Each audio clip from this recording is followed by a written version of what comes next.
Hi everyone, it's Sue here from the Scott Properties Group. We're back with the beautiful Paige Jones from Belle Property in Carindale. Thanks Paige for joining us again. Your other videos were very well received, so thank you for that. What we wanted to ask you today was how do you appraise a property that's going to market, either one that's been on the market previously or a new one? Yeah, definitely. So with us, we have 3 factors that we take into consideration to provide an appraisal price to you. So the first one would be the vacancy rate. Within Brisbane, 3% is a balanced vacancy rate. Anything underneath 3% is indicative of an owner's market, and anything above is indicative of a tenant's market. The next thing we take into consideration is the stock levels. We do consider both the immediate and the surrounding stock, and obviously we want to be competitive with those properties to make sure that we are open to attracting the whole market. And the third would be the median rent. So that's assessed by the RTA in the number of bonds lodged per year, which does give us a median rent of the property for that type, reflecting the same bedrooms, bathrooms and car spaces. So do you find when people are changing managing agents, their expectations are that they're going to get more money? Yes. That's a surprise.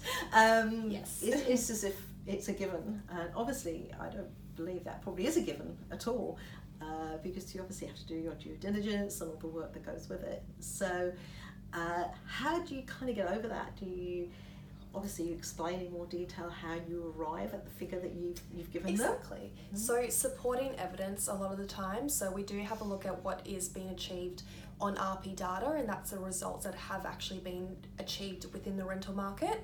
Sometimes people look at realestate.com or Domain, for example, and see the properties available at that price, but they see the price and think that's what it's going to achieve, and that's not always necessarily the case. So you do have to look at both realestate.com and the achieved prices. But I suppose the biggest thing is to work with a proactive property manager that will then structure your lease to fall back into a peak season. Again, that's where your inquiry is 5 times stronger, and you do have a better chance of increasing the rent at that point. So to reiterate on that, what you said in the previous video, that sort of January, the Christmas holidays, Easter holidays, I suppose, June, July, all the times when people are actually starting to think about possibly changing jobs or are changing jobs, schools, university, all the things, just more than just the property's location.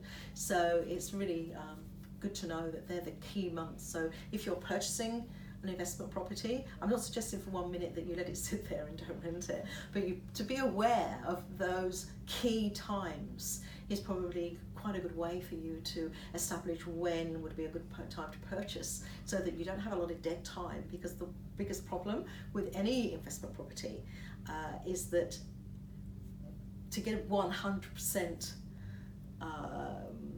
non-vacancy is not always possible, especially if you're on a changeover, and especially if a property has been a personal place of residence and then is now going to become a rental property. It's a whole different marketing strategy as well, and different expectations. So to move it away from that home, inverted brackets, kind of style of marketing to an investor related marketing is obviously very, very different. Has the same goals, in other words, to get as many people through as possible. So when you do your viewings, I was going to say, you do obviously do viewings. How many on average do you think come through, say an average 3-bed 2-bath property, say in this area of Carindale? Yeah. For us, a healthy number would be about 7 groups. So the way that we really get those groups to come along is by advertising a property, say on a Tuesday, and then we'll receive our inquiry. Typically 2 to 4 per day is healthy for us, so we can monitor that and make sure that the appraisal price is on point. Typically then we try to attract about 7 groups to an open home, so it does make that first open home quite competitive.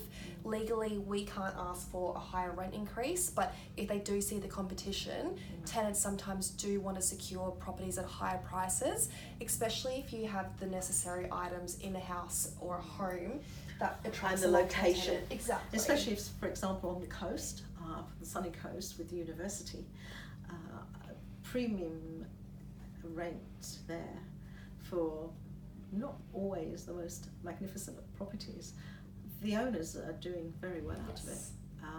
And if you're prepared, I suppose, to have perhaps 2 or 3 students staying in there, so you've got to be very aware of what you or the owner believes is their target market too. 100%. Because, and I think you just got to see yourself living at the property. If you are wanting to live there long term, which ultimately is going to stop any interrupted cash flow, and really decrease any vacancy time, you want to attract people that will stay long term and have features like security screens or floorboards in the lounge and carpets in the bedrooms that do want them to stay there long term, because in the end it's just going to benefit your return. That's fantastic, Paige, thank you so much. When we meet up next time, I think perhaps we might go into the area of animals. Yeah, sounds great. And what your views or what the market is regarding having animals in investment property, because that's another one that often comes up. Very common question. Yeah, common question, that's it. And not always easy to find, which is true. Okay, thanks Paige again. It's great being here with you. And if you want to catch any of the other videos that we've been doing, please just go to our Facebook page, which is Property Buyers Forum, where you can click and join. We have a whole plethora of people that are on a team with us, if you like, to answer questions like property management. Page is one of those. Just fire it away. It costs you nothing and you get great advice. So bye for now. Bye.